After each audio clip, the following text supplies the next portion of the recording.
امریکی فضائیہ کی تاریخ کا سب سے بڑا جھٹکا، اردن میں ڈرون فلیٹ خاکستر۔ کیا امریکہ کا ناقابل تسخیر سمجھے جانے والا فضائی غرور خاک میں مل گیا ہے؟ ڈیفنس سیکیورٹی ایشیا کی ایک انتہائی اہم رپورٹ نے پینٹاگون کی بنیادیں ہلا کر رکھ دی ہیں۔ رپورٹ ان امریکی ذرائع کے انکشافات کے مطابق اردن کے موافق السلطہ ایئر بیس پر ایران کا سب سے بڑا اور تباہ کن میزائل حملہ سامنے آیا ہے۔ سیٹلائٹ کی خوفناک تصاویر اور میڈیا ذرائع نے وہ سچ سامنے لا رکھا ہے جسے چھپانے کے لیے امریکی حکام اب تک پردے ڈال رہے تھے۔ تباہ کن حملہ ڈیفنس سیکیورٹی ایشیا کی رپورٹ کے مطابق 17 جولائی 2026 کی رات انتہائی محفوظ سمجھے جانے والے ڈرون ہینگرز اور پختہ شیلٹرز کو براہ راست نشانہ بنایا، جس سے کروڑوں ڈالرز کے جدید ڈرون راکھ کے ڈھیر میں بدل گئے۔ امریکی جانی نقصان۔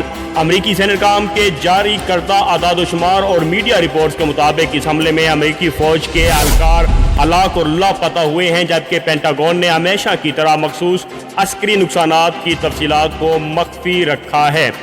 فلیٹ کو شدید زوال۔ دفاعی میڈیا اور ایئر فورس کے اعداد و شمار بتاتے ہیں کہ اس جاری جنگ اور پے در پے حملوں کی وجہ سے فعال ریپر ڈرونز کی تعداد 165 سے گر کر محض 135 تک رہ گئی ہے، جو کہ امریکی فضائیہ کے لیے ایک بہت بڑا عسکری و مالی بحران ہے۔ آخر کس طرح ایرانی میزائلوں نے انتہائی محفوظ ہینگرز کو چیر کر رکھ دیا، اور ڈیفنس سیکیورٹی ایشیا کی اس سنسنی خیز رپورٹ کے بعد کیا امریکی مشرقی وسطی میں اپنی حکمت عملی بدلنے پر مجبور ہوگا؟ خبر میں شامل تصاویر آرٹیفیشل انٹیلیجنس کے ذریعے بنائی گئی ہیں۔